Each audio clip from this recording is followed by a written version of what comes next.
Bling blong, everyone. Our new podcast miniseries, Talking Mission Hill, is now exclusively on Patreon. Put on your spicy pants every Friday with a new podcast covering each episode of the cult series from Simpsons legends Bill Oakley and Josh Weinstein.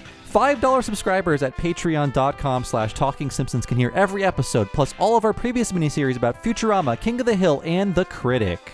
So don't be a Beardsley. Sign up for Talking Mission Hill today.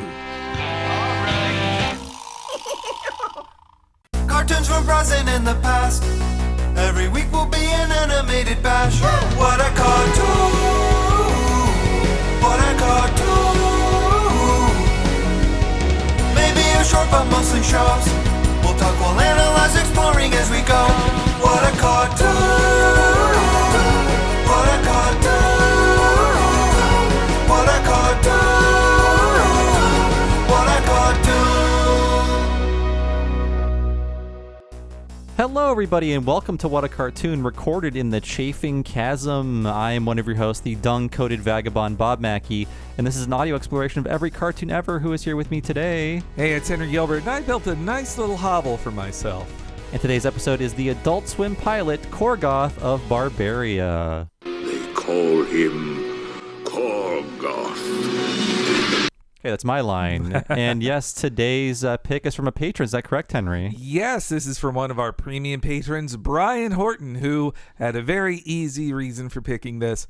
Nothing else looked like this when the pilot came out, and the tone is unlike anything else I can think of. And so that's why he wanted to do it. I believe his first pick was Marsupilami, and we're like, that is ungettable. We had to shut it down. It really is nowhere. We had the power to veto things, and that was merely because it's so hard to find because Disney didn't own the character, but they still made shorts for it. Yeah, and also seemingly nobody who uploads things to YouTube at least bothered to tape it off TV and put it on there. So we couldn't even pin down like what's an episode of Marsupilami. but this isn't the Marsupilami one. No, this is one of the great Cartoon Network pilots that never came to pass. I think it has to be the best pilot they ever did. That never made a series, best pilot they ever did. Best looking, probably most expensive, and the most like top tier talent on board. Yeah, which that's why it didn't work out. Not to cut to the end of our history segment here, well, I mean, that's why it didn't work out. I know Cartoon Network, notoriously cheap. In fact, if you listen to the Adult Swim podcast, I really recommend it.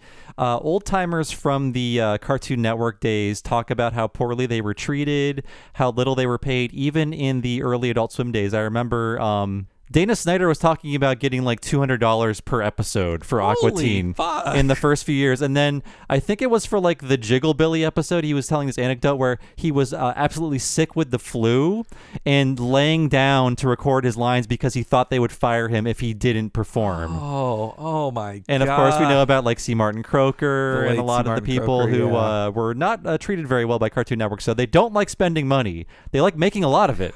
Well, I think Cartoon Network, the kids stuff falls more under the IATSE union at least, while meanwhile the William Street stuff seems a little more non-union. That's would say. They're hiding from unions in Atlanta. Yeah, Mike Lazo ruling with an iron fist. But yeah, this I don't think I watched it until like maybe an 2009 replay of it. I didn't watch it when it was new in 2006. I remember watching this when it debuted, and I was hanging out with my friends Nick and Chris, who have been on this podcast, and we were hanging out at their place in Pittsburgh at the time. This came on, and we were like, this is awesome, and we fully expected it to be a series. We didn't know like the context of what this was, and then waiting for it never really showed up again. So we figured, canceled, or like the fate of a lot of Adult Swim pilots just never came to pass. Yeah, the Adult Swim commissions lots of pilots. There's probably about a dozen of them just out there that got released, let alone the ones that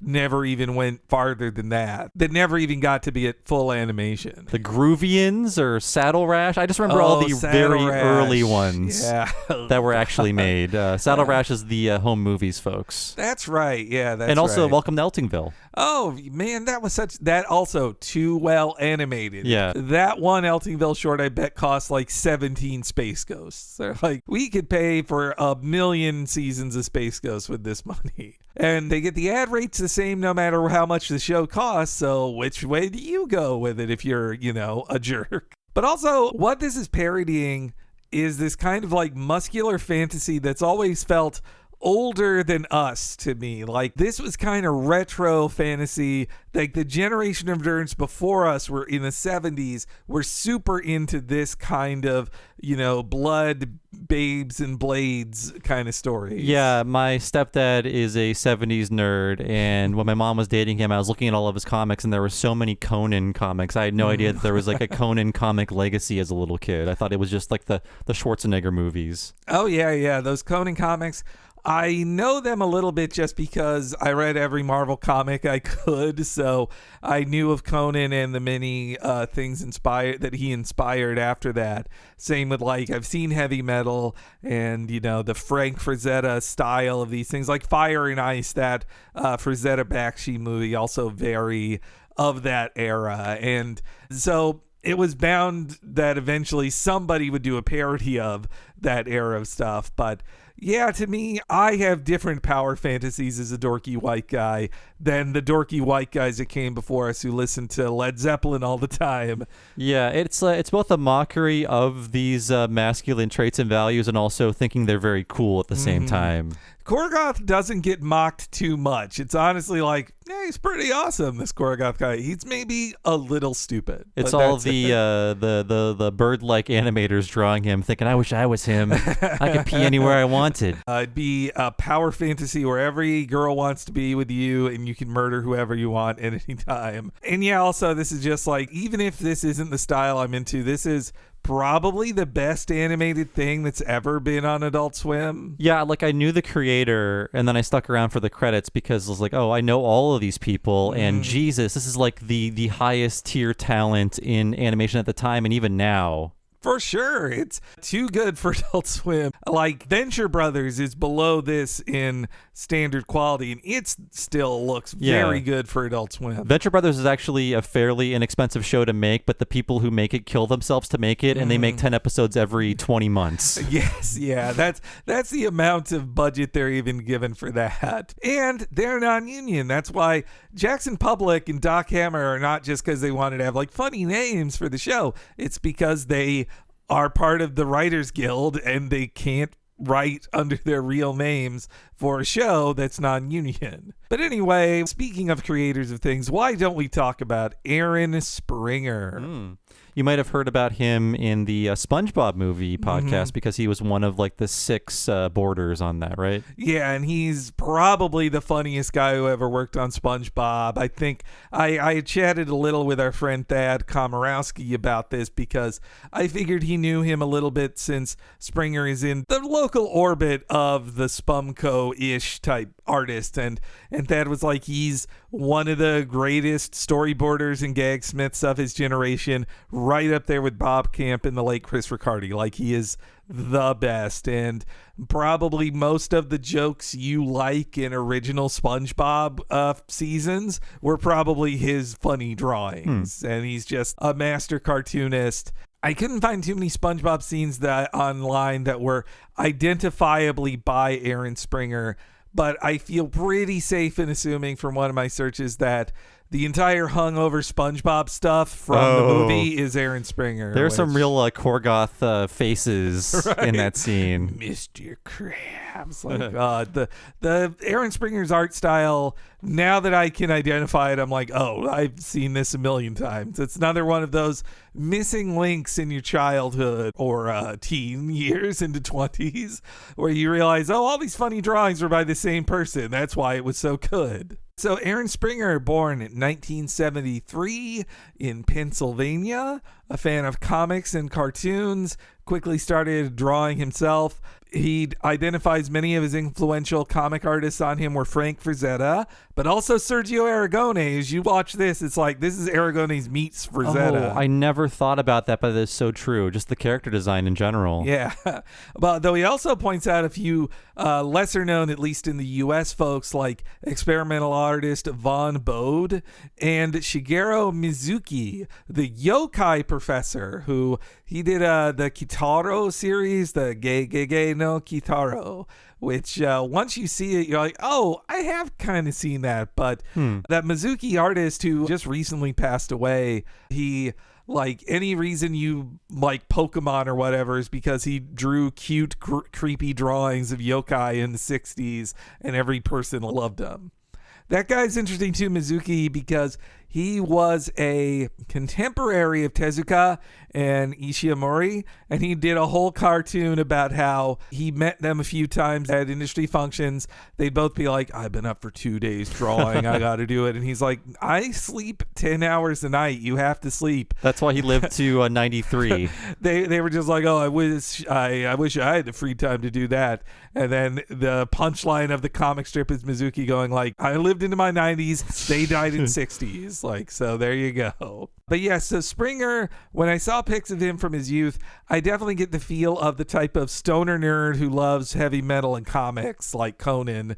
But also, if he was growing up reading Mizuki comics, like, you have to like live at a comic shop to have that in the late 70s. Yeah, there were no scanlations happening then. And so, you know, growing up, he was into all this stuff in the 80s and into the 90s.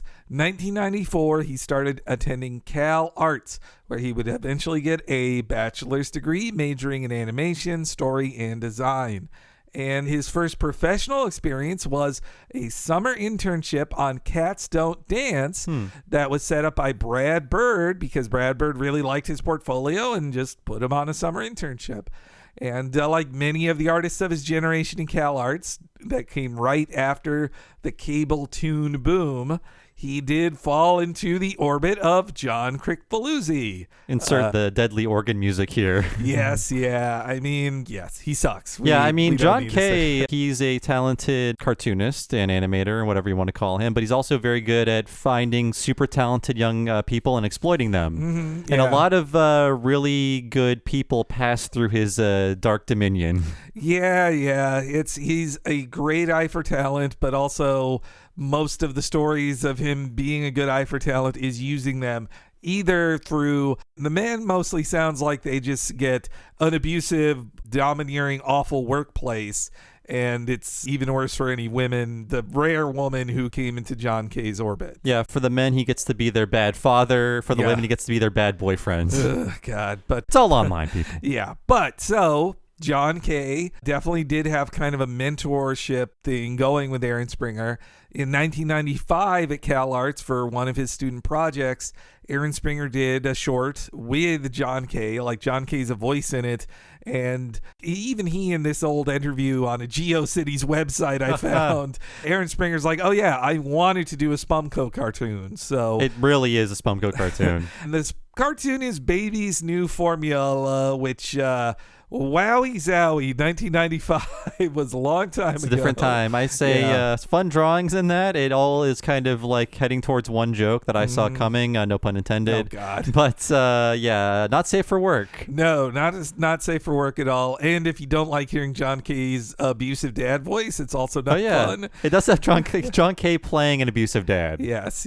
But, I mean, when you watch it, you see a very talented young man who already that skilled at gags and character motion and memorable movements and specificity. Like, there's so much skill on display in Springer's just, college work. And in 1997, near the end of his time in Cal Arts, he also did this funny short called A Sunday Stroll, which is just this weird elf guy going through very long walk cycles with these gangly arms. It's so wacky looking. Oh yeah, I'm seeing gifs of this online right now. There's some very funny Aaron Springer style of like the imp's nose gets bitten and then he basically spends like 2 minutes screaming in different ways. Again, you can see so much of Springer's ability just in those. And so late 90s post-graduation, as John K. I'm sure hoped, Aaron Springer starts working at Spumco straight out of college, animating or boarding on the late 90s Spumco stuff like Bjork's video I Miss You, which Springer is very proud of his work on that. The Ranger Smith shorts, which and also the online stuff, the goddamn George Liquor Show and Weekend Pussy Hunt. Pioneering in Flash animation, those things. But yeah, John K. had a lot of big dreams after Ren and Stimpy. He took his whole you can't fire me, I quit attitude and promised the moon, basically. Yes. And all that came out of it were like some shorts, a few music videos, and ripping friends. And I guess you can count the adult party cartoon or whatever, Ren and Stimpy, also bad. But yeah, like all of these big plans were never made. There's like a pilot for this show called Hee Hog. Terrible. God, yes. I mean, good animation, but just terrible racist, sexist stuff in there. Like his brain is broken, folks. He's a troubled man. And so, you know, I don't know the story. I would assume at some point he had a falling out with John K. because he stopped working with him, and most people have falling outs with John K. after their professional relationships with him. But by the year 2000, Springer had a new boss, Steven Hillenberg, who sounds like a much nicer guy, or was. But yeah, so he joined SpongeBob during its first production season. And, you know, Bob, you covered a lot of this already, but seriously, Springer, one of the key creative folks on the SpongeBob series. Like, he also directed the Band Geeks episode, which is like one of my all-time favorites, and was one of the two boarders on it, too. And for basically 20 years straight, he has worked on and off of SpongeBob.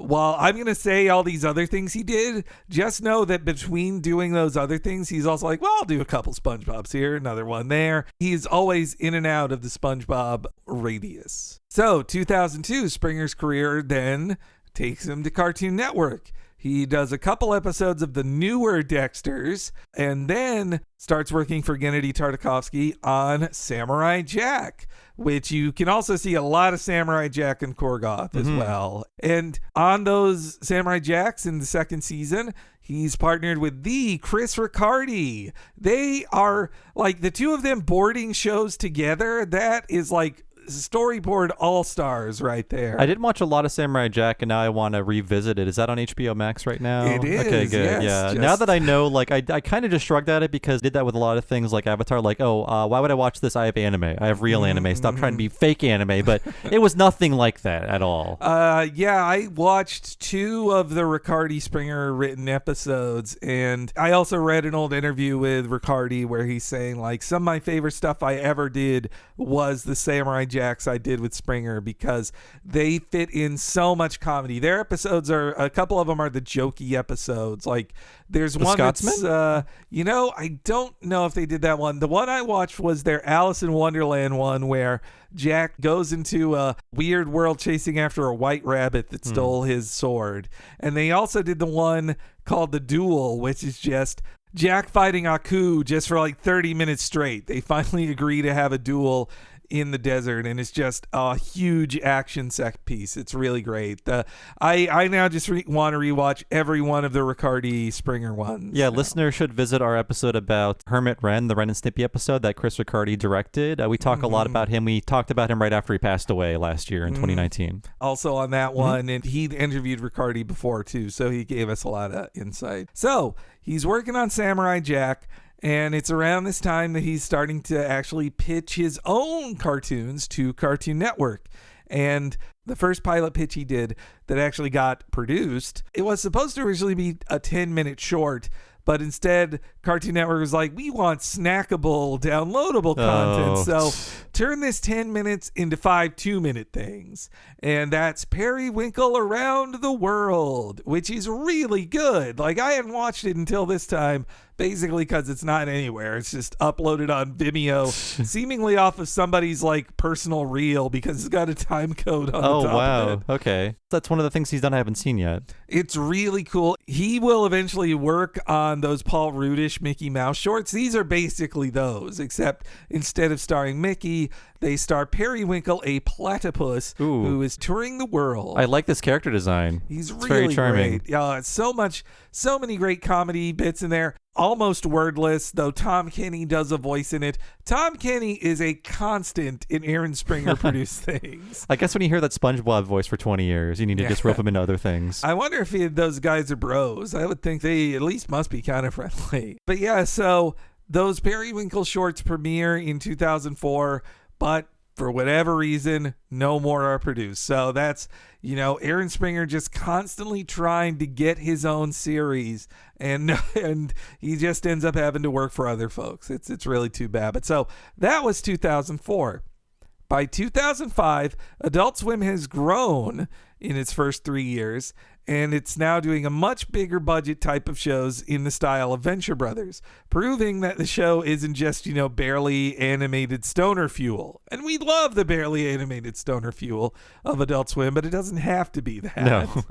2005, Adult Swim seems ready for an ambitious project, coming from folks who work more on the Cartoon Network side of things, and Aaron Springer sells them Korgoth of Barbaria, a Conan parody that honestly feels more like a Thundar parody the more I think about it. Yeah, I wrote Thundar in my notes as soon as they show the, I guess the pointless opening where they're talking about like the apocalypse and stuff and all the different horrors of the world. That opening at the very least is a Thundar parody for sure. Right down to screaming the name of the hero at the end of it. I gotta say, I could not find a ton of information on the production of the pilot, though I do see the animation director on it was Gennady Tartakovsky, which I bring that up because apparently he does that a lot. Like, one of his skills is to help on somebody's first pilot, and be the animation director. He did it on this, and in 7 years after this, 7-ish, he would do it for the Steven Universe pilot. He's the animation director on that too. Yeah, I figured if this would be a series, he wouldn't stick around to have this role, because at this time, wasn't he being headhunted by where he went on to make CGI movies that I never watched? Yeah, well, he's not at Hotel Transylvania just yet. I think he's wrapping up his Cartoon Network time, because in 2005, he did Star Wars The Clone Wars. Right. But after that was over, and then Samurai Jack, he is kind of done with Cartoon Network for a time. But yeah, Gennady he does take on these kind of help you with your pilot animation director positions, which I don't know about on this one, but I know Rebecca Sugar said he was invaluable because, it is a big step to go from, being a boarder or an episode director to then doing your own pilot, and you're at the top of it. And somebody with Gennady's experience in the Cartoon Network machine really is helpful there. So watching this, though, I can also see just so much of Samurai Jack in it. So it also makes sense that Gennady would work on it then, too. Yeah, just the hero who doesn't really talk much. With a mix of action and humor, too, except this is more like instead of Art Deco or whatever, it's covered in boils. Yeah. And Aaron Springer is the sole storyboarder credited on this too. And director. And main character designer. This is all Aaron Springer, a real passion project for sure. Also, Paul Rudish and Robert Alvarez and other Gennady veterans, they are helping on it. And also Bill Ray is on the background, your favorite guy. Yeah, the guy who did almost all of the Ren and Stimpy backgrounds and gross paintings, he is on this as well, doing the backgrounds. Yeah, which, for Springer being such a Spumco, veteran, and before that, enjoyer of Spumco, getting Bill Ray on it was definitely a real boon for them. This has so many pros on it. And again, I think to me, it feels more like a passion project than something guys are doing, for the money. They're just boy, we can finally make the violent, bloody, crazy show we've always wanted to. We don't have to censor ourselves for all of the wild jokes we push against the censors in Samurai Jack or SpongeBob. Yeah, it feels like they didn't get enough money to make it look this good. They just worked very, very hard on this pilot. Which, who knows, maybe that wouldn't have even been sustainable for like a real show. It's one thing to do it all for a pilot, but yeah. And then the voice cast on this, I have about 10 clips for this one, but there's a lot of silence in it. Yeah, I have so many notes. When there's not a lot of dialogue, I take frankly too many notes because it's all like stage directions and like what's happening on the screen and constant pausing. I think it took me like 90 minutes to get through the short just taking notes. The drawings are so great, but the voice acting talent is very good too for the folks there. You got Diedrich Bader as Korgoth, Batman himself, basically doing a close to his Batman voice, except a little gravelier. We got Corey Burton as the evil wizard Specules. John DiMaggio is both Stink and Scrotus. And Tom Kenny again, another of like, he works with him all the time, as Hargon. And the late Craig T. Reisner as Gog Magog. And Susan Spano as, IMDb says Orala, but I don't think they ever say her name out loud. Yeah, I saw that character named in other sources, but never in the show. Maybe somebody saw the script or whatever. Well, I guess no, there wouldn't be a script. There would be boards. This is also board driven, which is very different from, I think, probably any Adult Swim production at that time. Maybe there is a story Bible or something, but maybe she's a one-off character. Yeah, I mean, it's genre correct that women are just to be ogled at in this show. We'll just say that. No wonder Mike Lazo, greenlit this. Oh yeah, he saw the first time. Is there a woman in this? Will she die? You better see your boobs first, right? So overseas production also was handled by Rough Draft Korea. Again, expensive. Rough Draft Korea doesn't do a lot of Adult Swim stuff. No, this is at the time when Comedy Central was doing Drawn Together, and they made so little of it because they were using Rough Draft Korea. Again. And they were not used to spending that much money on they were like the Dr. Katz and South Park network. But yeah, no, South Park looks so cheap, though the high expense is the two guys who make it, which, hey, they got theirs, good for them. But Rough Draft Korea is usually too expensive for what late night cheap animation wants to spend. But they went all out for this. I gotta think, if ultimately the problem was going to be it was too expensive, why did they agree to all those things for the pilot? Once the pilot production hits the point of well, of course we're going to hire Rough Draft, one of the best overseas places, they're like, no, we're not. And also, it's strange that this is a 22-minute pilot. They were not doing a lot of 22-minute shows at the time. I think Venture Brothers was one of the few. It was the spearheader of it, yeah. Though their top-rated stuff by 2005 was definitely Futurama and Family Guy, which were the 22-minute format. They just didn't spend that kind of money to make it. And Venture Brothers was always on the bubble, as they say, when it comes to getting renewed.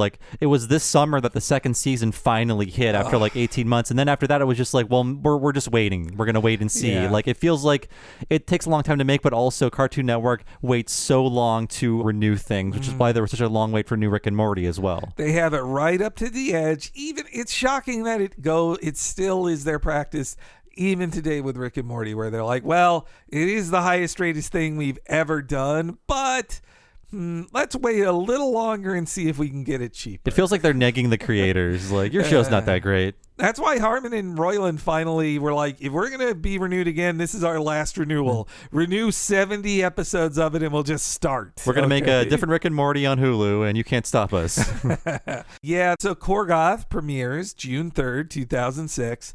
Quickly garnered a ton of buzz, got good ratings, and one of the few interviews I could find with Springer where he talked about Korgoth was how he thought it was weird that Adult Swim simultaneously with Premiere uploaded it to YouTube to get views and to kind of get the metrics to test if they wanted to make it a series. Yeah, YouTube was fairly new, and I liked how Adult Swim was way ahead of the game in that you could watch all of the Sunday shows on Friday through their websites. Oh, yeah. The previous Friday. One of my earliest memories of living in Berkeley, California was before we had internet set up at our apartment. It was the day season 2 of Venture Brothers was finally premiering, and I went to a now closed internet cafe, and paid $20 to use their computer to watch Venture Brothers on it. Like that's how much I needed to see it on Friday. That feels like this Bronze Age of internet. Can I rent your screen, please? I got to give it to Adult Swim. They were ahead of a lot of people with the online content stuff for sure. And so it premiered June 3rd.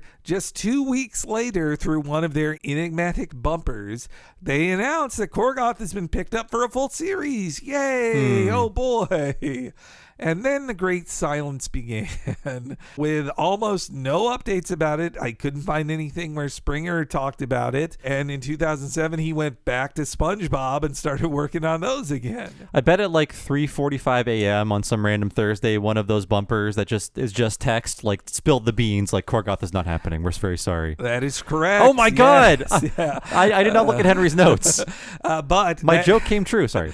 But that took until Halloween of 2010. Yikes. Just out of nowhere, after years of silence and people starting online petitions even of like, hey, what happened to Korgoth? Bring it back. On Halloween 2010, there was an enigmatic bumper again that just was like, hey, here's what happened to the pilots, why they never happened. And a couple of them were like, nobody liked it except us. Aww. Or, well, these were for other pilots. Other things, okay. Where nobody liked it except us, or it's been retooled for a Cartoon Network pitch. And then Corgoth, it was just Corgoth - too expensive. That was it. That's all they said. My theory is that it was between this and Super Jail. Honestly, that's what I think. I mean, I'm probably wrong, but so much of this reminds me of Super Jail. And Super Jail, it originated not as Super Jail, but the creator made a short, I think it's called Bar Fight. It's like this insane bar fight that's just like all the huge fights in Super Jail. That eventually became the kernel for Super Jail. And I think the bar fight in this is inspired by that famous bar fight short by the Super Jail creator. Because I didn't know that. It's a bunch of super crazy violence and chaos. And it's a very famous like indie short. Super Jail is as violent as this, and is like, I also don't know how that became a series because it's so well animated. Yeah, that's another also long to produce show too. Yeah, it's something I would like to revisit, but I was also thinking, the character of Alice, what do we do with that now? Like, what's going on? How do we talk about that? That was, even at the time, Super Jail had like so much stuff. I'm a little daffodil. It's just too much for me. But also, yeah, there's some stuff in there like, boy, that's kind of racist, or that's kind of transphobic. That's bad. Or, oh, one of the lead characters is kind of a rapist. Yeah, actually, I think Alice is played by Diedrich Bader. Oh, I think you're right. Yeah. Yes, yeah. Well, also, like, the hyper-violence in this doesn't make me as uncomfortable as the hyper-violence in Super Jail. Maybe it's that Super Jail is so candy-colored, and then somebody gets all their skin ripped off? I think it's also because I kind of feel bad for prisoners, but everyone in this world is just a bedraggled, like, horrible person. Yeah, that's true. In Corgoth. I found one anonymous source saying, like, they implied that one season of the Corgoth would have been a third of the entire Adult Swim budget at the time. So it didn't happen. That's as bluntly as they put it. I couldn't find any other sources on it, but Corgoth gets replayed every now and then by Adult Swim. I think one of the most recent times it got replayed was when Daylight Savings Time created an extra hour at 1 a.m. and they're like, yeah, we'll just play that there. But nothing more. Corgoth is just too beautiful to live. That's basically all that happened with it. Meanwhile, Aaron Springer has gone on to many things since then. He went on to SpongeBob, went back there, did a lot of cool stuff there in the post-Hillenburg years. But then in the 2010s, he followed a lot of Cartoon Network veterans to Disney Television, which we talked a lot about in the Gravity Falls podcast, because I believe it was some top-level executive from Cartoon Network got poached by Disney TV, and that guy just asked all of the Cartoon Network people he liked to come over. I'm bringing all my friends with me. We also talked about this in the Mickey Shorts one. Aaron Springer was one of the folks who worked under Paul Rudish on the Mickey Shorts. He did some really great Mickey Shorts, including one full of like stuff. I'm like, boy, they are allowed to do that with Goofy in this, huh? They got to turn Goofy into like a weird zombie creature. Oh, that's one of his? Okay, I love that one. Yeah. And he also, Springer directed multiple Gravity Falls in the first season under Alex Hirsch. Then in 2017, he finally sold his own series that actually got a whole season ordered, and that was Billy Dilly's Super Duper Subterranean Summer. And that's on Disney Plus, and now I really want to watch it because I've become a big Springhead after watching this pilot. I should have checked it out, though Tom Kenny is, of course, one of the many voices in it, too. And Aaron plays the main character. Yes, that's right. Yeah. Man, I really should have watched it. I didn't even realize it was on Disney Plus, I'll be honest, because from what I read, Disney Television in 2017, they just dumped 13 episodes over 2 weeks and just nothing happened. It was just a dead on arrival series, which makes me wonder, like, why'd you even pay for it, Disney? Why waste all that money? I just don't understand. It has to be tens of millions of dollars, I'm guessing. Oh, easily. Yeah. But so after that's done, it seems like Aaron Springer might have been done with Disney after that too, because he returned back to SpongeBob, and he is head of story on the SpongeBob movie Sponge on the Run, which might come out sometime. Is that one of those things where they just shrugged and said, you can rent it for $20? Like, what's the deal? Not yet. It seems like this is one where Paramount is choosing to wait for theaters to reopen. But then again, Trolls made so much money. You figure SpongeBob, if the fucking Trolls can make that much money, SpongeBob should make like 20 times that. I'm reading that 2021 it's going to be on CBS All Access. What, the SpongeBob thing? Video on demand and CBS All Access. So have they given up? The hell, man, I hadn't heard that. Well, okay, then I guess sounds like they have definitely given up. It was supposed to be released the month of recording this July 2020 in a different world. Yes, in a different world when we all watch movies in theaters. I mean, boy, we'd already seen Black Widow and the new Fast and Furious where Vin Diesel fights John Cena. I mean, come on. To a point, I respect Nolan's you must see my movie in theaters thing, but at another point, I'm like, just get over yourself. Don't be like, I mean, David Lynch is cool, but he's like, you can't watch my movie on your phone. I won't even put chapter stops on my DVD. Wrong. It's wrong to do that. Yeah. You know, it sucks. Christopher Nolan has a lot of picadillos, but I'm glad somebody gets to be like a big name director now instead of everything has to be a franchise factory. Like at least a couple people still get to make a movie that's a movie. Yeah, and I respect him for some theaters are open in some places, right? I think, yeah. It's weird to even consider that, but just Christopher Nolan could have killed millions if he had released that movie. Yeah, when you find out about how like, an enclosed space is bad for this, I guess this means no more movies for a while. But all the NASCAR you can watch, movies are replaced by NASCAR now. But anyway, yeah, so Corgoth, too beautiful to live. Likely we'll never get anything more. Be thankful that Adult Swim just lets it be on YouTube from somebody else's upload. Like they don't even care. But yeah, so why don't we take a quick break? And when we come back, we are going to talk all about the entire Korgoth pilot.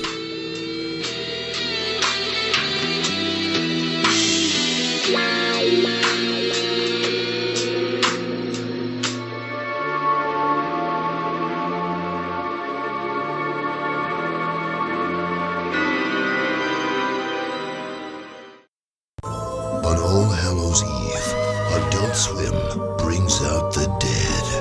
For on that night, an unholy parade of doomed Adult Swim shows will drag their canceled corpses from the black hole of our stankiest vaults. Watch as grotesque failed pilots unleash their unspeakable horrors. It's animation. Reanimated. Halloween night, beginning at 11 on Adult Swim.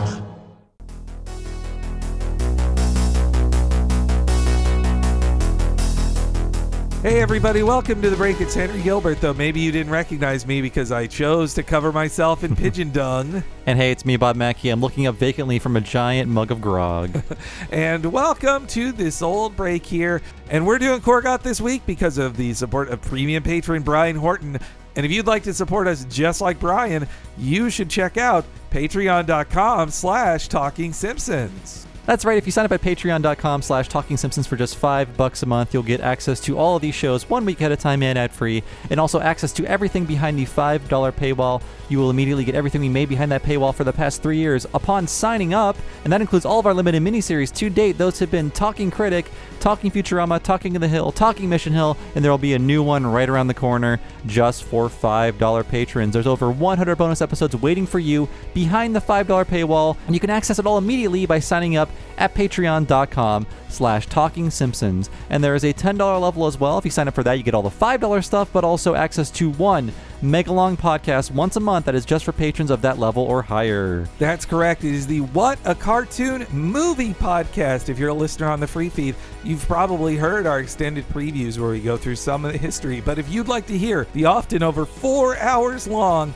conversations about an animated feature film each month, you got to go to the premium level. $10 will get you access to the entire back catalog and each new one we do at the end of each month. Most recently, you've heard our one for the Black Cauldron. If you sign up in August, you'll get to hear our one for the anime classic Ghost in the Shell. And there's tons more in the back catalog you can listen to as well.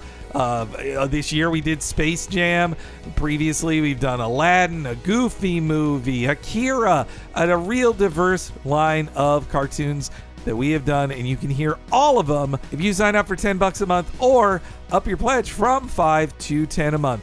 Please consider that at patreon.com/TalkingSimpsons. And if you're new to Patreon, it is very easy to sign up for it. And once you do, you're given access to a code that you have access to at all times. And you just drop that code into whatever you use to listen to podcasts. And that way you can listen to our bonus podcast alongside all of your free podcasts. It is very, very easy to do. And if you don't want to do that, there is also a Patreon app for any smart device. And you can use that as well to access all of our bonus content. No matter which way you do it, it is very easy to access all of the bonus content waiting for you at patreon.com/TalkingSimpsons. All right, without further ado, let's return to the world of Barbaria.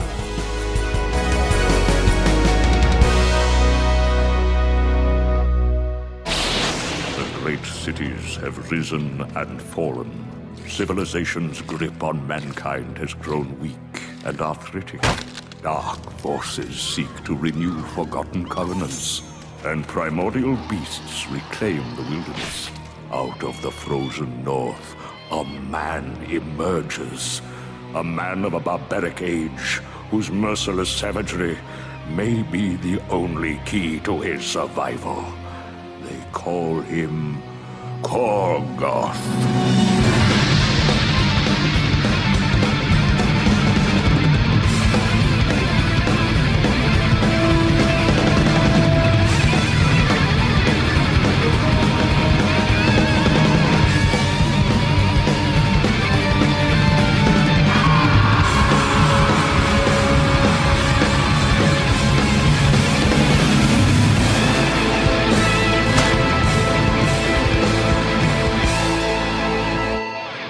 All right, and we came in rockin' soundtrack to Korgoth of Barbaria, that opening. But before we see the opening, though, we start with a little bit of a joke about cover charges. What do you mean there's a cover charge? It's policy. Innkeeper Balrog wants to raise money for a new sign. A new sign? What's the matter with the old one? Quiet, Stink. I'll handle this. A new sign? What's the matter with the old one? He said they misspelled something on it. What'd they misspell? Well, the name of the bar is the Dragon's Kneecap. Damn it! This isn't the place! You! Tell me which way to the Swine's Face Tavern, and be quick, or the last thing you'll see will be the point of my rusty meat hook pressing into your retina. It's 3 blocks down, on the left. Hang on, I better write this down. What I like about this show is they could take this too far, but it's about 10% anachronistic content, where there's like a cover charge, people need to write down directions, there's a jukebox, things like that. Yeah, mail. Delivered. I do like how there's just a little tiny bit of that in it. They could easily take it too far and make it just a little too goofy, but I like just like the little touches of that. If it had gone on to a full series, I think that would have been the difficult tightrope to walk for the whole show. But for all these little jokes, it's really good. Also, this just collection of these hideous looking characters. Like the first shot you see is just a bunch of ugly dudes. And just the I guess the reverse glamour shots of all of the horrible people in the bar. I wrote down hideous and bedraggled. Just everyone is just this sad alcoholic who's about to die, full of diseases and covered in wounds. Each uglier than the last. That one guy who puts his hand up and his like fingers are rotted away. Also, you can do a whore's nipple joke in SpongeBob. Couldn't get away with that. And man, that description of the hook going into your eye, that actually did like gross me out. It's like the perspective of the guy looking at the hook as it's like going towards him. And the bouncer who tells him about the cover charge, he looks a lot like this like pug dog man from the Periwinkle shorts. I think he pretty much just redrew the pug guy from the Periwinkle shorts and turned him into the bouncer there, who is not seen again. Though Springer loves to draw just, assistant squat little helper men. He really likes drawing those guys. Hideous character models all over the place. And also there's a great gag of how all the henchmen move as one when they enter the place. They just all like shuffle across the floor together in like one giant horde. And also there's a really good gag that Hargon, as they're about to sit down, the joke is that they're all supposed to sit at once because they all walked as one. But then Hargon sits down and the rest don't. And he's like, sit down! And also how they're still kind of nice the way Hargon with his hook takes off his hat to be like, hello, everyone. There's a lot of fun hook jokes in this show. So many good hook jokes, yeah. And of course, though, they have to have a joke about how the bar wench has a rockin' bod. Yeah, every woman in this show has very perky nipples protruding through their clothing. Perfect bodies. It makes the hideous men stand out even more. That's true. Corgoth is a himbo, but he's the only like beautiful man. All the women are gorgeous in the show. Well, I mean, again, if you talk about power fantasies, core to the Conan power fantasy is that you would be the one perfect man surrounded in a world of hideous, awful men and beautiful women who only want to be with you. Which, if every other man looks like Hargon or the other henchmen, I understand why women would choose Corgoth all the time. Yeah. But also, yes, if they had gone to a full series, I would have pitched an episode about how at some point somebody released a magic spell that made every man hideous and every woman have the perfect body. Or, a conventionally attractive body. I'll say that. Also, another amazing like drawing by Springer is when they hear Korgoth pissing and the guy goes, wait, and his finger like curls. Like so many just lines. Like the line density on these characters is amazing. Yeah, I actually have it open in YouTube with the sound off, by the way, while we're talking, just to look at these drawings again. And just you can see how expensive it is because these are all like original drawings with so many lines on them. Like a lot of unique work goes in every shot. There's no like replicated characters or poses or anything like that. And the amount of work to be the sole border for a 22-minute pilot and the director, like that's a lot of work Springer took on for this, for sure. This is all him. You are getting pure Aaron Springer watching this. And yes, we are first introduced to Corgoth by a long peeing joke. He's just pissing in public. There's a very like long, even just waggle sound of the thing you do with your penis to get the last drips off. Implying that it's very large because it's like slapping around. Oh yes, yeah. It's I'm surprised they didn't do more jokes about how he must have a big one downstairs. But I also do like another of the squat little men is like helping him with his washcloth. And the reveal of his face, you don't see his face until he brings the cloth down. And it's like, it is the most hideous drawing of him because it's like a famous Ren and Stimpy close-up where you see every line and every pore of his face. And it's such a cool, just like, that's how you reveal your main character. First with a behind-the-back pissing shot and then a slow pull down over his face. And I was also very impressed that they had an actual opening to this. Like, they spent real money on that. And this is the bit that is... It's just the Thundar opening. The world was destroyed and only a man lives here now. Thundar! And yeah, you just see cool action shots. And you see like what could be the premise for several episodes throughout this opening. And when you know that Aaron Springer is so good at storyboard gags, like that's his skill on SpongeBob, then every joke in this opening is just like a real quick 2-second gag that's just like so freaking funny. You're watching a zombie eating a guy, and then right at the last second of it, a dude with a cudgel just smashes him in the head. And then Corgoth committing all these acts of violence against horrible monsters, making love to a woman, and then the woman turns out to be a monster. And so then he is justified. And also, he chops off a 3-headed beast in one swipe of an axe. And then it's just, you see a peaceful deer drinking water, and then he just jumps into frame and bites the neck of it. Very funny drawing because it clashes with the tone of him just like staring up into space from just a giant mug of beer and then smashing his head back down. This Corgoth likes to party. I love that too. Yeah, he's an alcoholic who just eats and drinks and kills. Though I keep thinking, like, man, he must have some amazing physiology to have this perfect body with all of that drinking and eating of meats. Swinging that axe around is good cardio, I think. That's true, yeah. I also like the Corgoth. They didn't give him like, this is my magic axe or whatever. He's a dude who just grabs whatever axe is near him and smashes people with it. I think like the improvisational violence is a big factor of why this is so funny. Just like Yes. whatever's in the room can be a weapon. That's right. And lead to violence gags. And so Hargon, after that opening, it's almost like the characters saw the opening because they're like, that's him. I really enjoy how, despite being part of this miserable, horrible world where they've seen everything, everyone is freaked out by this guy and afraid of him. All they do is just threaten each other and live in a world of violence, and yet Corgoth is much scarier. And so it's time to approach Corgoth, and we know whose job that is. 'Tis him. Aye. Stink. Go and talk to him. What about the roll?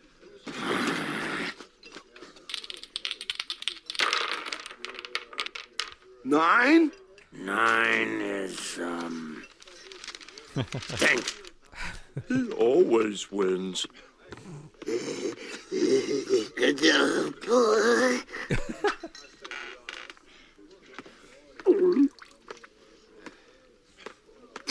Greetings, your largeness.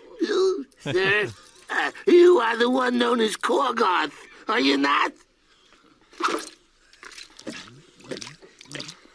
Well, you see, sir, we were sent here to take you to see our master. And when you see our master, well, sometimes he's not very nice, so when... Very, very good, sir.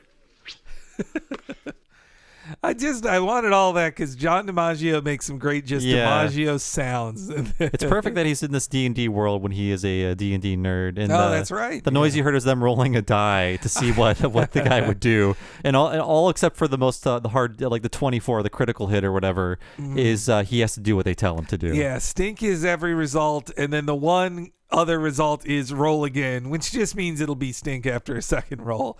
Another just great gag. Totally would have been in a SpongeBob too, just the way it raises out of frame, the note of how the die rolls work. Also, that lets you know the D&D roots of all this when you see a die roll in there. It's one of the few like big errors I notice in this is that when Hargon rolls the dice, his hook hand switches. He's got a right hand instead of a left hand hook in there. And also just Stink. I love Stink's little like, very good, sir, after he's covered in like wet belch mouth garbage. And like Corgoth kind of like just Batman's out of frame and appears at the bar for another drink. and it's his last free drink too, because he's also poor. And so that's when Hargon finally crosses the line and won't let Corgoth drink his beer, spills his final beer, and that's when Corgoth just like loses it. And oh man, the hyper violence in this, like he rips off a dude's own arm and to smash him with it, throws that arm to make other guys trip over themselves who then just like fall into things and either die or land in between a woman's boobs. Just again, so many great, just fast gags in there. And also the bouncing arm turns on a jukebox. I hope in the neo-barbaric ages that'll come after all this that we'll still have jukeboxes. And you can see like right after that he's impervious to any sort of violence because the guy just like cleaves his shoulder with a giant axe. Yes. Like he just let it happen. He's like, all right. And that was your move. And he just takes the axe out and chops the guy in half. And the level of detail in that basically like vivisection of that dude for a brief image, like so much work. Oh my God. Then we get to see Grotus make his appearance, and there's quite a fun John DiMaggio speech here, too. You will regret what you have done this day. I will make you regret ever being born. You're going to wish you never left your mother's womb, where it was warm and safe and wet. I'm going to show you pain you never knew existed. You're going to see a whole new spectrum of pain, like a rainbow. You tell him, Scrotus. Ah! What? This rainbow is not just like any other rainbow. It's...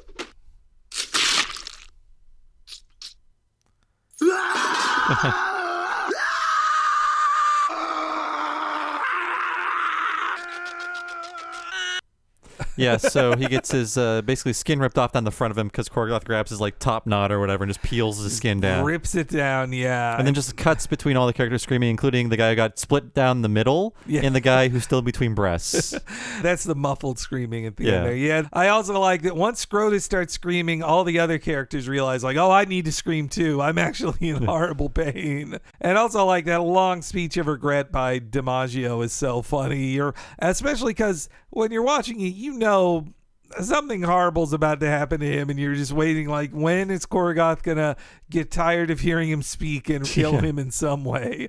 And it just builds from there. The tearing off of the skin is enough. Then it's like, scream, and then Corgoth splashes him with liquor, and then more screaming, and then Corgoth lights him on fire. And then he screams even more as he runs out of the bar. So much screaming. It's this is very 90s type of cartoon with so much screaming. Everyone needs to be screaming at all times. How do you know it's funny if they're not all screaming? It then, as the bar fight's over, Corgoth also hadn't removed his hand from Hargon's head the entire time. He was just always crushing it down. More great drawings as his eyes bulge out of his skull as he's almost like crushed to death. Oh, that's right. I'm like going through the scene again. It's like he always has his hand on the bar behind him for the entire scene. There's so many great little posing jokes. I noted like a few times where there's incredibly subtle jokes that really feel like Springer in his storyboarding is like, I'm going to put in this one little thing that like 5% of viewers are even going to notice. That it's not needed, but it's so funny. And looking at Corgoth, you could see Aaron Springer is from the school of John Kay. He is one of the giant like brute men that only John Kay and like 4 other guys can draw. Though he's more of the older brother school instead of the scary dad's type. It's like the younger scary dad with a longer hair, I guess. The scary dad's younger brother, maybe. Yeah, scary uncle. Yeah, who would win in a fight, Corgoth or Anthony's dad? Oh my God, I want to see that animated. Only Aaron Springer could probably draw it. Perhaps Bob Camp. We need Bob Jakes to animate it, I think. But I smell a Kickstarter. Finally, Corgoth is convinced to head over there because they're going to offer him some money just to take a meeting. And this is when we visit Gog Magog, which I know from reading just a few post-apocalyptic comics in my time, or barbarian ones too, that either Gog or Magog, those are usually names that appear in there. They're biblical. They're from the end time stuff. It sounded familiar to me, but I didn't look it up. Like Kingdom Come has a Magog character in it. In a Spider-Man and Kazar team up, they fight Gog as well, which was basically just like a giant head in the ground they had to fight. Eric Larson drew that one, and Eric Larson, the creator of Savage Dragon, he comes from a similar school of thought of giant He-Man and bodacious babes. This guy is a real creep, though. I do enjoy how creepy he is. He's just dressed in nothing but a loincloth, and he's just flowing like, I guess, sort of like a shawl or something. Yeah. He definitely fits the kind of, hedonism bot, basically. Yeah. You ask yourself, how do these guys survive at the end of the world? And that, obviously, he just controls all the money, I would assume. He has like a cool like disco medallion almost. Oh, yeah. Him messing with the woman in the cage was the closest to the too icky moment that was in here. Yeah. But at least she bites his finger and shows she at least has some moment of fighting back in there. Yeah, I wish there was more of a joke than him just menacing a woman, but I guess you got some violence out of it. It wasn't like creative violence, but he still got what was coming to him. Yeah, which though, again, it fits. It is genre correct that these type of dudes keep women as sex slaves. Know how else to say that. It's about the size of it. And the voice is Craig T. Reisner. He passed away in 2018. He's so good in this. Like, it's such a great specific voice. I looked at his IMDb. He barely has any other credits. I don't understand it. I figured it was like a seasoned voice actor because you could hear like the age in his voice. He does such a great job. He was a very experienced comedy performer. Like, he is a Second City trained comedy performer, born in Toledo, Ohio, a fellow Ohioan, Bob. That's the other side of Ohio. We don't go over there. And also, he was a composer too. So I just don't know. He was cast in a few things, but on his Wikipedia page, this is the most famous thing he ever did. So yeah, I'm not sure what happened with the guy, but R.I.P. Craig T. Reisner. And as Gog Magog calls it, a hovel. Some amazing backgrounds here. This feels like the Bill Ray kind of backgrounds here for sure. Good old Corgoth. Last time I saw you, you had a noose around your neck. I was told it was you who tipped off the town guard. Enough reminiscing. Tell me, do you know of the wizard Specules? Nay, I despise all weavers of the black arts. Speaking of which, can you pass the gravy? Well, apart from being a dangerous sorcerer, Specules is an aficionado of rare and curious trinkets, envied among fellow enthusiasts for retaining in his collection the legendary golden goblin of the Fourth Age. Now, it has come to my attention via a local village newspaper that Specules is well known for making nightly appearances atop the balcony of his floating tower, where he stands arms erect, gazing into the ether for around 45 minutes, or until his arms get tired. Then returns into his castle alone with the golden goblin. Interesting, eh? I didn't know there would be this much talking. Yeah, that's God, that whole story. I think they got away with Specules. Specules is naked. Yeah, I think and I facing saw the camera. saw as like a small dick in the distance there. I think so. Maybe on SD televisions they couldn't recognize it in 2006. But And I was noticing while watching it again during the clip is that when the gravy is passed, there's like, you don't really realize until after the fact, but it's like, why are they following the gravy across the table as he's handing it to him? Then you realize, oh, the parasites are in the gravy probably. Yes. Otherwise, they wouldn't yes. just like have a shot of the gravy being passed across the table. I caught that too, and you can also catch that like Gog is constantly watching the gravy as Corgoth is about to go for the gravy. You can see Gog slowly reach for it, and then as Corgoth grabs, he goes like, whoop, okay, and pulls his hand back. Like, yeah, there's some really great little stuff there, and also just it's funny to watch Corgoth eating. Like, it's just funny animation. Not a lot of table manners, just like dead-eyed chewing is fun to watch. He's just like, you know what? I came here for a free meal, and I'm out of here after. I also love his line like, I hate all weavers of the black arts. Speaking of which, could you pass the gravy? He's a superstitious fellow, this Corgoth. Do you consider gravy to be a black art, like as in evil? I like that there's a history between Gog and Corgoth, especially Gog hugging him like, come here, you. And another little background joke I noted, when Gog hugs Corgoth, you can see Hargon make a little motion like, nay, like he looks jealous, which I think fits with what's revealed later with Hargon and Sting. Also, we do get to see that in this post-apocalypse, there is still newspapers that report on There's things. newspapers, people get their bills in the mail. And Specules is a funny name, too. Obviously, after, like, a speculum, I suppose, the medical equipment. But also that, yeah, Corgoth, totally bored, does an air blow belch. They already had a big, juicy belch earlier in it, so nice to underplay this new belch. I don't see those belches covered much in animation. It's good to see that. It's like, that's the podcasting belch. Yeah. You hear somebody do that on it, it's sorry, let's this gross is everybody out at home. Here. Yeah, I actually cut some of those sounds so people wouldn't have to hear them. But all this talk also about him being tasked with going to a floating castle. Listeners will hear this next month, but we've already recorded it. Our D&D episode, we did the Dungeon and Dragon cartoon. The exact same thing. A little guy tells them to go to a floating wizard castle. Except they don't climb in like a magic rope ladder or whatever. Yes, yeah. There's much more feces involved in this than in the D&D cartoon. You know, another great little gag, as Corgoth decides to leave, he grabs the door, and there's a guard standing in front of it, and the look on the guard's face is like, oh my God, what's he going to do? Because he knows he's dead if he's guarding the door. I forget, was there violence done to that guard? Or Yes. Okay. Corgoth is prevented from leaving when he learns this. Sorry, I don't do wizards. Or goblins, for that matter. The wizard is dead. His treasure is there for the taking. Let me rephrase the question. If you do not bring me the golden goblin, I will never give to you the elixir needed to dispatch the deadly stomach parasite I so stealthily inserted into your belly.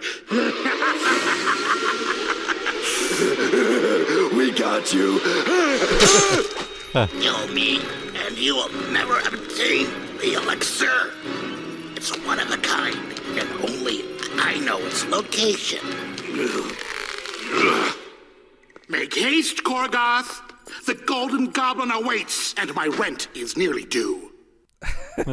My rent is nearly due. I forgot about that. Yeah, Korgoth, like how he strangles him for almost too long. You know, he should drop him as soon as he finds out about the elixir. But the guy has to give him more details. Korgoth isn't too smart, but yet I also just love great strangling drawings there. They remind me of a Stimpy getting strangled kind of shot. You can't draw characters getting strangled so much anymore in cartoons, except for Bart Simpson. He gets grandfathered in. That's the one who gets to do it. But yeah, the reveal. This also happens, I feel like, in every Barbarian story where the Conan type guy, he should be unbeatable, but he gets tricked by like some fat rich guy who's just like, I tricked you. You must do as I ask. He's got street smarts, this Gog Magog. Yeah, that's Korgoth's big mistake there. You know, I was thinking that there's a Tartakovsky show that's a lot like this, but set earlier in history. It's that Primal show. That's It's about a big meat man fighting dinosaurs and stuff. But it reminds me a lot of this without the comedy, of course. Yeah, based on the credits, I don't think Springer worked on that Primal show, but I did forget to mention he's credited as a producer on the return season of Samurai Jack, which I think that's when Adult Swim finally gave enough money to a show. That and Primal. I've heard Primal's really good. Yeah, it's only 6 episodes, but the animation looks really cool. And that also is on HBO Max, and I heard you should just watch it like a movie. Like, it's really just a movie they released. So Korgoth, realizing he's screwed, he has to help the guy. Yeah, that he's going to use the golden goblin to pay his rent. Like, so... Before my rent is due. He already established he's the king of the bandits. Like, he shouldn't have a landlord. He is a landlord, yeah. I love that. And also his explanation that he's like, Korgoth, you can take some of my finest men and 2 and 3 of the weak ones just for fun. And man, there's some really great, like, heavy metal album covers. These guys just walk in places in this next bit. Yeah, it's a great montage, and I like it. Doesn't live for very long, but the weird giant lizard he's riding. Oh yeah, his like lizard steed. Oh, that lizard's so cool looking. That again feels like the kind of opulent choice that a skilled animator does. Like, well, if I'm storyboarding this whole thing, I will go to the trouble of designing a giant lizard that'll appear for 2 scenes. It's so fluidly animated, like the tail like goes back and forth while it's walking. Yeah. I can see why it doesn't stick around for very long. And it's a great gag that also feels straight out of SpongeBob, of the lizard eating a berry and then exploding, and a guy still insisting it's still good and eating it and exploding too. Except in SpongeBob, you wouldn't have like big meaty chunks fly at people. Man, another just great shot. The shot of them walking through the chafing chasm, or like the frozen woolly mammoth in the wall that they walk by. Like, so many cool shots in there. Yeah, Will Ray is doing the backgrounds here, right? Yeah, like they are not the Ren and Stimpy backgrounds as much. They are more of the Frank Frazetta style and like super detailed. He really keyed into what they wanted for this. And so did the composer, Lee Holdridge. Tons of rock music comes in here that totally fits the feeling of, you know, sort of Led Zeppelin, kind of. There's also a kind of Herb Alpert later as well. Oh, that's right. Yeah. That's right. Also, there's another great just visual gag of them walking through leeches and Korgoth just thoughtlessly tearing leeches off of his body, leaving bloody wounds on his face, including when he pulls off one from his hair, it still leaves like a bloody spot. It's extra silly. And everyone, like all these people who've seen everything, are still grossed out. Yes, yeah. Yeah, I love the cut to them going like, ugh, ugh. And then, of course, Hargon has just one to tear off his face, and it leaves him screaming in horrible pain. And it also wouldn't be a Conan adventure if you didn't happen upon a hot babe chained up. It's all a trick. I guess the tree chained her up as to trick people, I guess. I don't know the backstory there, but I assume so. But somebody's working with the tree. This has the problem that happens in Venture Brothers, though, to me, too, where it's a comedy show where they want to have funny characters, but they also want to have like random shocking deaths happen. But those can't happen to your funny characters, because if you kill them off, then you lose your funny jokes. It's why in Venture Brothers 21 and 24 are surrounded by similar looking guys who die all the time. And that's the same deal here. Hargon and another dude confront the woman, and the tree eats the other guy. It can't eat Hargon because he's got to be there for the rest of the funny jokes. I do like how Hargon is just basically like, this is so fucked up. Yeah. It's like, oh, God. But he's also still trying to pick up the girl, too. Like, oh, what you're saying, baby? And Corgoth then just comes in out of nowhere, chops the tree in half. The tree also has a bit of a vagina mouth, too. I noticed that, yeah. Yeah. And then he chops it in half, and then such a great gag, too, of like them all silently sitting around a campfire as they're burning the wood with eyeballs in it that he chopped up. And it's like all the men, they're always like stuck in a big group together, like in the beginning, and they're just all like eyeing the woman. Yeah. Very creepily, but those guys, they don't have much of a chance here. It was nice of you to save me like that.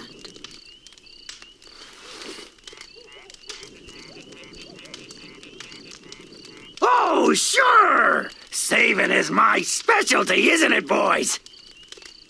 Isn't it? Yeah. Specialty. Yeah, specialty, right. Sure. Well, all right. Come on, give me some, Corgoth.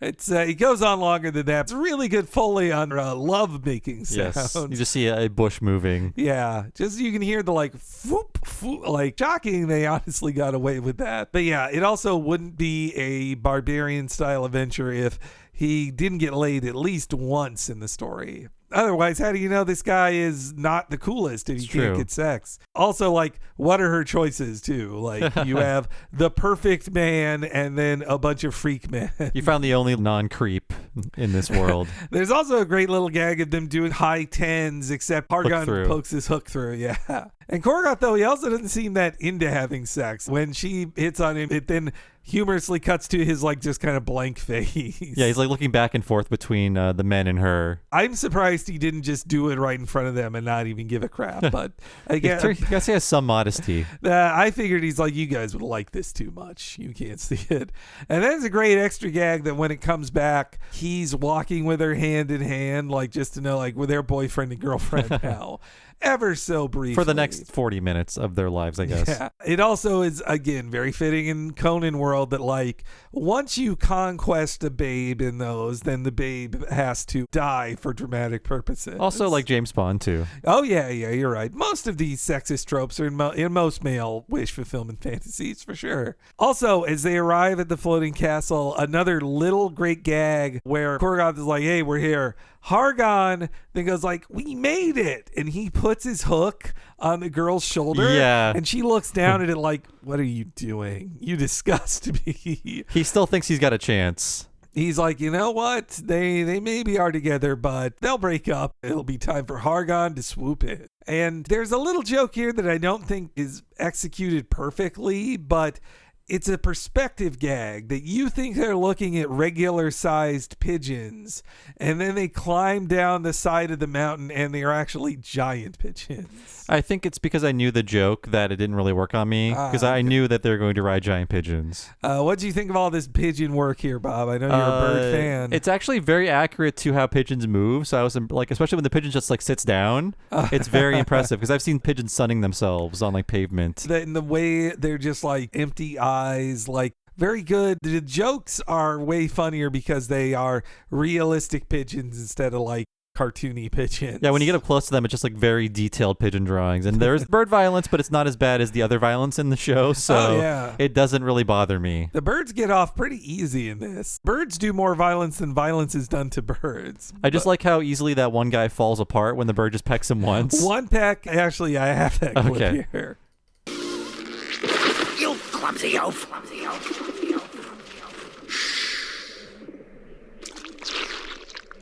What in the name of Bollock are you doing that for? Slather yourself in the flyer's dung. They will take you as one of their own. Nonsense! My grandfather smuggled parakeets for 30 years. I'll show you. Hey, you big dumb bird! Look at me!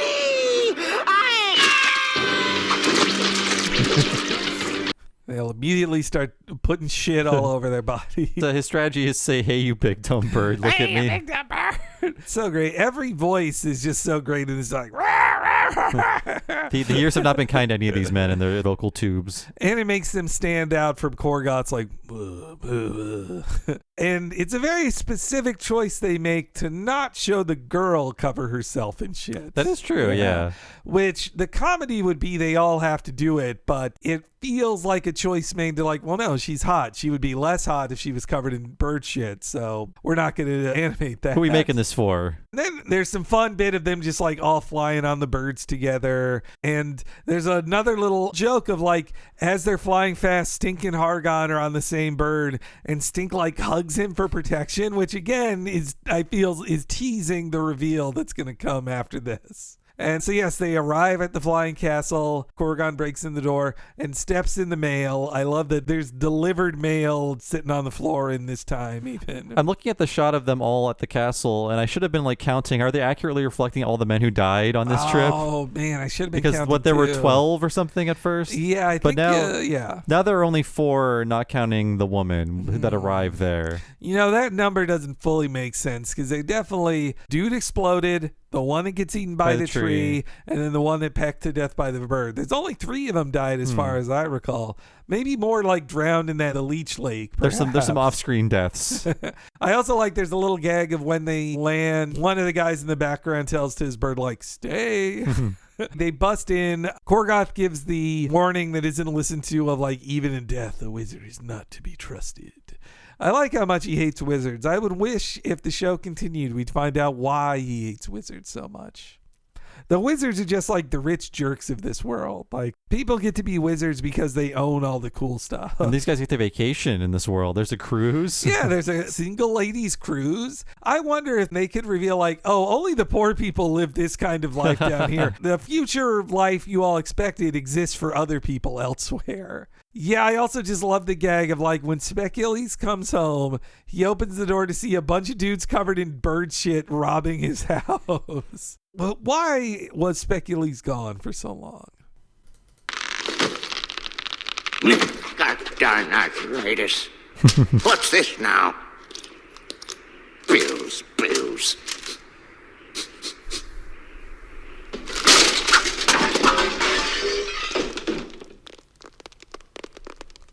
My rug! Who the heck are you? I am the wizard Specules, keeper of the Golden Goblin and owner of the very castle in which you stand. But you were supposed to be dead! Dead? I was on my vacation! Although the way the women looked at me on that cruise ship, I might as well have been dead. Oh well. Allow me to show you the door. Oh, and watch that last step. It's a doozy.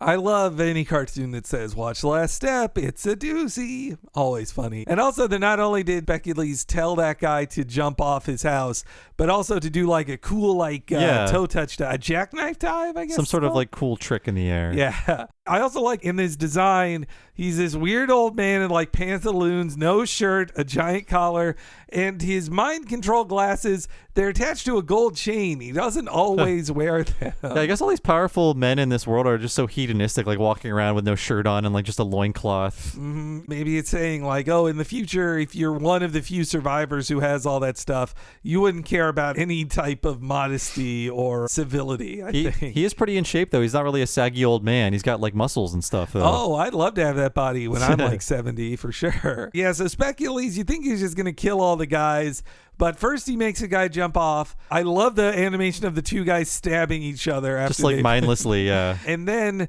the funniest of all is that he makes Stink and Hargon kiss each other, which I think is what they always wanted to do, because one of them says, I believe it's Stink, says, I feel so free. Yeah. That's a good It feels joke. like an ADR line, but it is really funny. It works 10 times better for that. And this is the funniest that Corgoth is in the episode to me, too, because it's the one time where he doesn't act like just a stoic badass. He's embarrassed, right? Yes, yeah. Specules breaks into the room as Korgoth is just robbing him, and Korgoth goes like, "This isn't what it looks like." I love how goofy this golden goblin is before we even see what it does. Such a silly design. You think it's going to be cooler. It looks like just this weird, kind of reminds me of like Tony Millionaire's art from the Drinky Crow comics. Yeah, I could see that. But it's just a weird goblin. It also looks kind of like an Oscar. Like definitely it's posed like a golden award. But what it truly does is a little dance. It's basically a Spencer's Gifts thing. I wrote down Billy the Big Mouth Bass is what it is. Because it's got like the one button in the middle that you push, except it does a lot more than Billy, who just like leans off a little plaque to sing at you. My favorite of his dances is the split-legged like spread eagle thing he's doing. And Specules like gets into it as the thing dances. Yeah. I love his little like arm wiggling dance. He's kind of doing the Mario. And See, that's the easiest dance to do if you're an out-of-shape wrestler. And I guess they couldn't afford Spanish Flea either. Like, it reminds me of the fake Herb Albert we heard in the Angry Beavers cartoon. Right. Oh man, that is such a ripoff. But yeah, I guess that's a very popular song to license. So they want the money. And it fits with the 70s feel of this whole thing. But after the Golden Goblin is revealed, Specules is pissed off. Behold.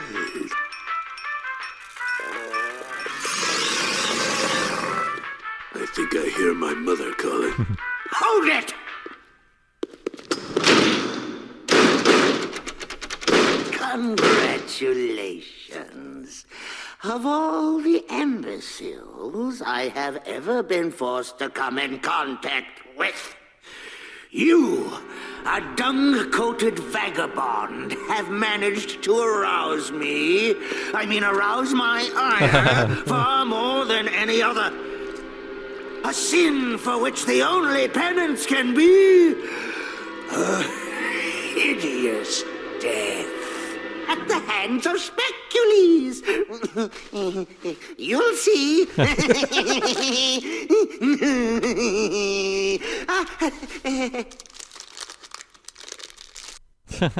I love that gum. Yeah, I cut out the chewing sound too, by the way. And then like the close-up of him chewing the gum with his weird teeth. Yeah. That again felt very SpongeBob to me for sure. Or I guess Ren and Stimpy as well. His whole speech is great, and then this big dramatic speech is then followed by like, you'll see, oh boy. He loses a bit of steam. It's nice. Korgoth is honestly too nice to wait around while the wizard pulls out whatever he's going to. Like, just jump on him and rip his head off, Korgoth. And this fight is so cool, this finale, because he fights this thing that takes 3 different forms. Oh my God, it's so ambitious. One, that at first he's just fighting just like this moving blob of gum. I guess 4 different forms if you count that. Yeah. It's so good. And when it's first form of like the bull form, Corgoth has another good line of like, I've dated girls uglier than you for breakfast. God. And this is just such a great finale action sequence. They've had all this like comedy, and in a comedy short like this, they could totally get away with having a joke fight. But there are jokes in this fight, but this is a real ass end of a movie fight scene here. I'm just thinking some of the really cool animation. The best and I guess most disgusting one is like when it turns into a giant woman who French kisses Corgoth, and like the tongue like goes through his body and like comes out every hole in his head. I know. Ear, then eye, then nose. Yeah. It's so well done. It's disgusting, but like so much work went into making that look like realistic, I guess is the word. Yeah. Well, and again, talk about another thing they got away with. That is a giant woman that has like a dozen breasts. Yeah, like rows of breasts. That are just fully uncensored, which I'm shocked they couldn't do that. I mean, also a very Spumco choice of a hideous old lady face kissing the main character. That's never been that hideous, I think, with the way the tongue action works. And it's made even worse by cutting back to Specules basically stroking his goblin like, oh yeah. He's kind of making the jerk off motion. But right before that, when he's fighting the bull version of it, there is a very weird cut that I think just shows there was an animation mistake. Because like Corgoth gets smashed into the wall, then the beast smashes into him, and then there's a hard cut to like him inside the beast's mouth that I think there was just like a mess up in the animation there. Then when he like flexes to rip his way out, again, such cool drawings, like giant bulging muscles. And then not only does he like smash the jaw into its head, but then he does like a pro wrestling elbow drop on it. Okay, I was going to ask you the name of that move, but it's not that complicated. A simple elbow drop, yeah. He'd need to be up a little higher for it to be like a Macho Man style elbow drop. I do like after all that cool fighting, they're really dorky, like rolling around on the ground. Oh, yes, yeah. To avoid right. like the tendril He's snapping just, him. And the look on his face, too, as he dodges is really great, yeah. And yeah, it has to, though, end with one more kink in this, which is an inflation kink. But this has got to be on the inflation wiki. 100%, yeah. Which comes up too much in my research. I think thou doth protest too much. But it shows that Corgoth actually isn't just a dumb bruiser, that he actually can think enough like, oh yeah, I should blow up this gum until it expands and pops like a bubble. That's really cool. And he even gets a kind of like James Bond or Schwarzenegger one-liner of like, ABC, not my flavor. I did like that, yeah. So I guess they are aware of gum in this world too. It's another, like, again, 10% anachronistic is perfect for this show. And then Corgoth thinks he's won, and Specules just uses his mind control laser on him at that point. And another amazing shot of like the pan up of Corgoth's like intense face as he's resisting it. It looks like anime. I'm watching it now. It's like it's from Berserk or something. Yeah, very much so. And then unfortunately, this is a joke the way it happens, but it does fit with, again, the Conan stuff where the beautiful maiden has to die, and that finally is what pisses him off. But Orala comes in just saying like, hey, you ever done it in a guy's bedroom or in those kitchen? In a kitchen before? Yeah, that's right. Yeah. And her head then just explodes in very graphic fashion. And you see, like, for about 4 seconds, Corgoth be sad about it. Yes, yeah. It shows Corgoth has feelings too.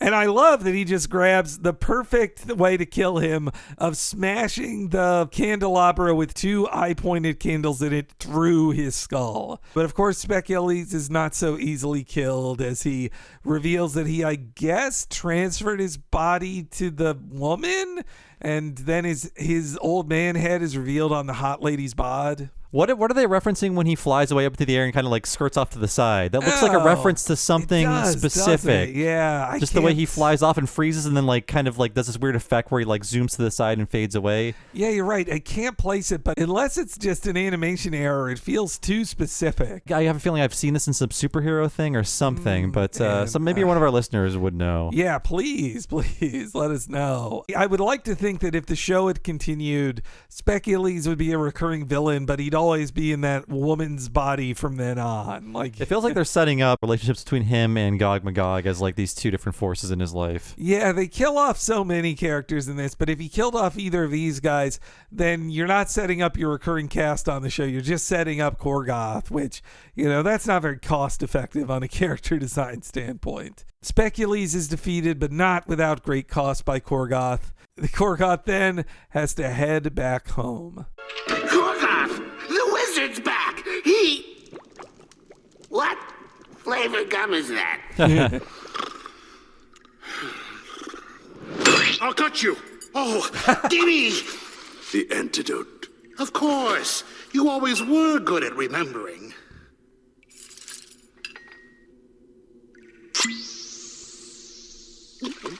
Hairy balls of the gods. It's not doing anything. The alchemist mentioned it would take several seasons for it to take effect. Regardless, I loaded the rest of your prescription on that cart for you. Free of charge, of course. Well, I'll be going now. And so, another adventure draws to a close in the epic saga of Korgoth of Barbaria. I love all the stack of hand-drawn bottles. It really makes it seem like such a burden. He's just wheeling them away in a wagon. Just a little kid's wagon. Yeah, that was a good last joke because you're used to in all these fantasy things are like, here, this is the thing that cures the poison. It's one dose and you're fixed. But it seems more likely a more realistic interpretation like, well, no, it's medicine. You got to take it for a long time. Like it's like antibiotics. Several seasons. And then over the credits, you see him pooping in a stump while reading the newspaper. If it's because they didn't have money for a outro song, that's a good cover for it. Like, you know what? Just a static shot of somebody sitting like shitting. It is funny after all that insane violence and crazy characters, just him pooping. Let's assume that's him pooping out the parasites, Maybe. perhaps. But again, also when I imagine a series that would have happened, that it would just be him taking elixir every episode. He'd just be drinking another bit of medicine. Also, so many great lines there by Magog where he's always like, I'll cut you. And also, of course, you always were good at remembering. Like, so many funny lines there, and I would assume he'd come back to bedevil Corgoth some more too. But the way the other henchmen they go like, well, I guess he just is gonna leave with his bunch of bottles then, I suppose. And sort of like a Credible Hulk style ending. Yeah, actually, yeah, more 70s content there as well. But yeah, the idea of like, oh, you're a great hero, where your final shot of him before being on the toilet, your final shot of him is walking away with a bunch of little bottles clanking around together. Oh yeah, there was one other background artist I did want a credit on top of Bill Ray. It was Dennis Durrell. I forgot he was also on this. He has a huge list of credits, but of things we've covered. He worked on Iron Giant. Also, it just worked on Gennedy's Clone Wars, so I think he probably transferred over to there.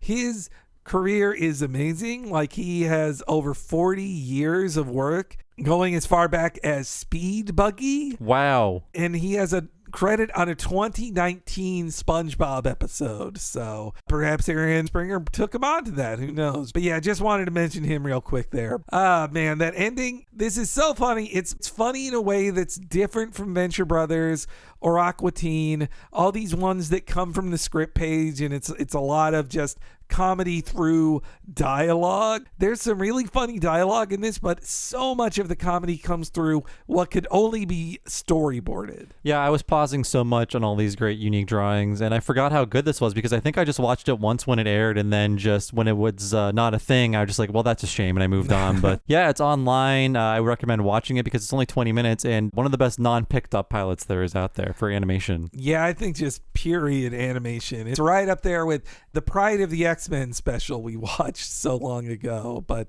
you know, this kind of awesome pilot doesn't go. They kind of go into obscurity, or at the very least, Aaron Springer has stayed high level and has worked a lot on so many different shows. You can see so much of what's great about this in his other works. It's just too bad, other than the 13 episodes of Billy Dilly, that Springer has never gotten to have his own show. Mm-hmm. But I think we'll see him again. I mean, with his own show again. And I wonder too if in this post-Hillenburg era of SpongeBob, he'll only get more creative power over that. Like, so many of my favorite SpongeBobs, when I saw he was a commonality in so many of my favorite classic SpongeBobs, oh, maybe I really just love Aaron Springer, not just SpongeBob. Though there's lots of great people who worked on SpongeBob, not just him. Yeah, this gave me a whole new appreciation for Aaron Springer, and all the more tragic that Adult Swim had this in the palm of their hands. They could have made at least 13 episodes of a show this good, but they just wouldn't spend the money. It just wasn't in the budget. At least pay for 6 of them.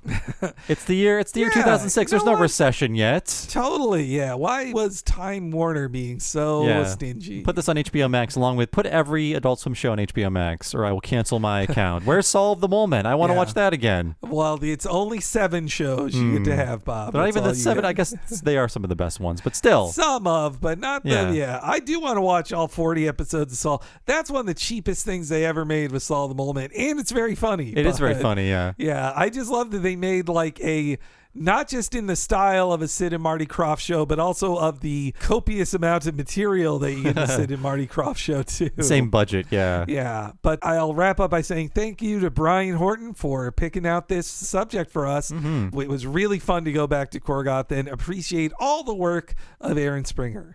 So thank you so much for listening. If you want to support our shows and get all these episodes 1 week ahead of time and ad-free, please go to patreon.com/TalkingSimpsons. And if you sign up there, you'll get that and also access to everything behind the $5 paywall. That includes all of our limited miniseries, most recent of which was Talking Mission Hill. We went through all of Mission Hill using the Talking Simpsons /What a Cartoon treatment, and that is only behind the $5 wall at patreon.com/TalkingSimpsons, along with all of the stuff we've been doing for the past 3+ years. The second you sign up, you'll have access to the 100+ bonus podcasts that we have waiting for you behind the $5 paywall.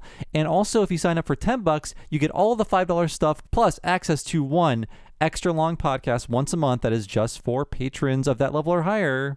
That's correct. The What a Cartoon Movie Podcast. If you like this discussion of animated series but wish we did it for movies, we do that. You hear it at the end of each month, our extended preview of it. But if you want to hear the full, usually over 4 hours podcast of What a Cartoon Movie, you need to sign up at the $10 level or up your $5 pledge to that. Our most recent one this month in August is going to be Ghost in the Shell, Mamoru Oshii's incredibly influential film from 1995. Before that, we did The Black Cauldron, which, hey, if you like the sword and sorcery in this one, that also has it. Fortunately, there was no Gurgi in this cartoon. Oh, no. But yes, if you sign up now, you'll hear over 90 hours of exclusive What a Cartoon Movie podcast just for you at $10 a month at patreon.com/TalkingSimpsons. So as for me, I've been one of your hosts, Bob Mackey. You can find me on Twitter as Bob Servo, and my other podcast, by the way, is Retronauts. That is a classic gaming podcast about old video games. You can find that at patreon.com/Retronauts and sign up there for 2 exclusive episodes every month, only for patrons. Henry, how about you? Hey, I've been Henry Gilbert. Follow me on Twitter at HENEREYG. Anytime I'm doing fun stuff, I'm sure to tweet about it. And speaking of Twitter, follow the official account of this podcast on Twitter at TalkSimpsonsPod. Anytime new What a Cartoon podcast comes out, or our sister podcast, Talking Simpsons, you are sure to learn about it at Talk Simpsons Pod, either new podcasts on Patreon or on the free feed. You'll stay up to date. Follow at Talk Simpsons Pod on Twitter. Thanks so much for joining us, folks. We will see you next week for the Gargoyles episode, Eye of the Beholder, and we will see you then.